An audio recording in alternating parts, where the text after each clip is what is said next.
Well, we're down to our last two sections in this Bible in a Year series. This section that we're starting, giving an overview of, is the general letters. This is Hebrews, James, 1st and 2nd Peter, 1st and 2nd and 3rd John, as well as Jude. Who wrote these letters? Hebrews, we simply don't know. Yeah. It's an unsigned document. It's a sermonic kind of, it's a written sermon, so just the preacher. We don't know who did it. I'm very much inclined to believe that Peter wrote the Petrine epistles. John the Apostle, I think, wrote 1st, 2nd, 3rd John. That's the largely consensus of the early church. And Jude was related to Jesus. I think they probably come from that. There's a lot of debate about which John. Is it John the Apostle, or is it some other John because it's a common name? I get really tired of those kinds of arguments. They don't interest me particularly. So where did these, within the scope of New Testament church history, like what do these cover, or time frame? Peter comes the same time frame as the Pauline epistles. Okay. And the book of Hebrews is early controversy. It seems to me that that's about people who've come into the Christian community, but it's costing them with family relationship and jobs. And they think maybe I should go back to the Jewish community and the Mosaic covenant and leave the Christian community. It's around that. It's an incredibly rich book. Johannine epistles traditionally are dated like the 80s or 90s, much later.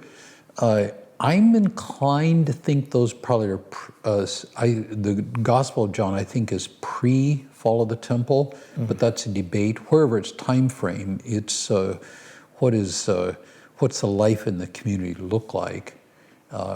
So maybe they go from, 50s up to 90s with a wider range. Is there a common thread to the emphasis of these, or do they all kind of have their own distinctions? They have their own distinctions. We call them general because they're non-Pauline. Yep. We throw them all in a bucket and have to have a name for it. We call them general.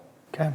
Yeah. So what are just some of the main things covered, main points? The book of Hebrews is making a big case that Jesus is better than angels, he's a better prophet, better atonement, better covenant. But man, the complications of Hebrews, the depth of that is just like in chapter 4, what is this rest he's talking about? I've been working on that like 30 years and I still don't have a good picture of what is that rest, because it's so nuanced and so complicated. The warning passage, I think, are serious warnings. I think they're about losing blessing. I don't think it's losing its salvation, my view. It's like Kadesh Barnea. If you don't go into the land, you don't get to go into the land at all. Wow. You can lose God's blessing forever.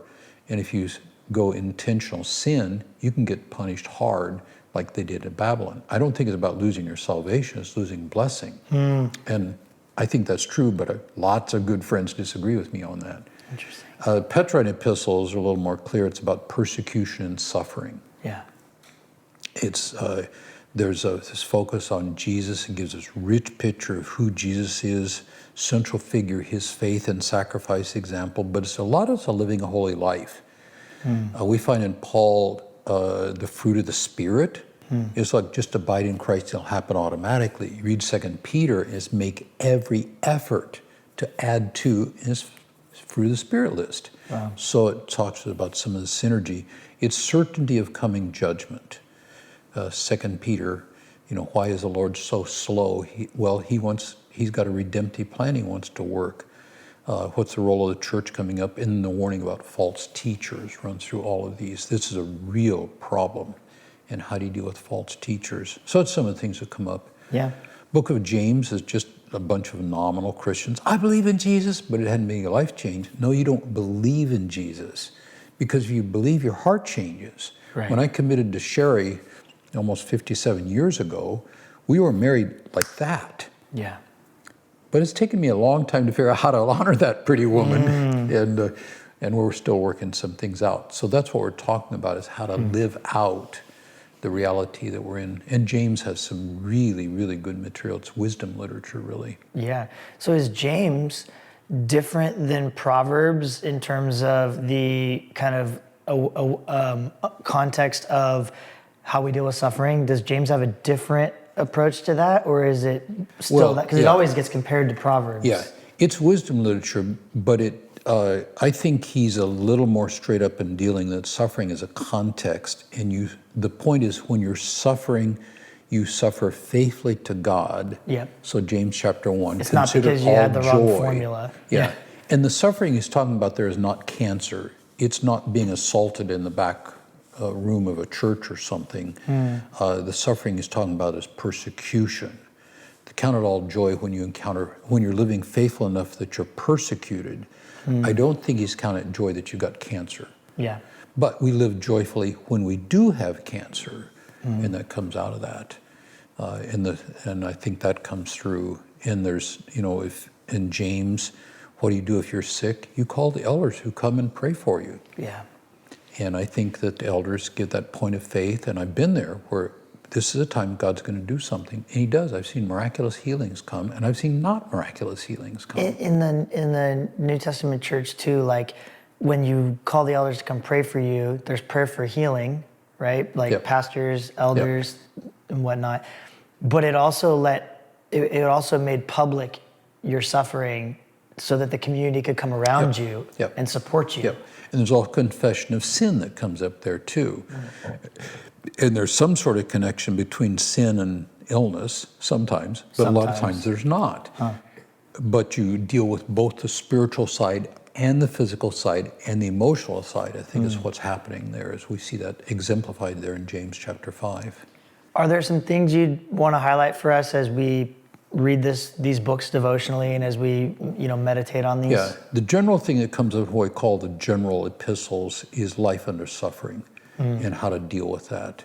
And remember who we are, who Jesus is, and the joyful blessing that comes in being faithful to him. And it's a long run type of thing. Yeah. And again, the analogy I use is marriage. I deal with a lot of marriage stuff, and I see people, man, this is hard. I think I'm going to kick out.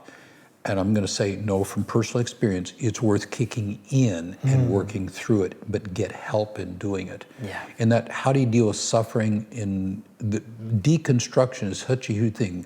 I've been hurt by the church. I'm disappointed by God. I'm out. Yeah. If you did the same in the coffee shops, you'd start drinking coffee, and that'd be to lose a huge blessing. It's hang in and work through is a message that comes through there, and a lot of really good wisdom. And submission is a big deal, especially in Peter, but also in James. Being submissive to those above you, how to do that and do it well is a big theme that comes up in that. Yeah, awesome. There's so many things. You're going to do a great job of just illuminating everything here. Yeah. Well, thank you.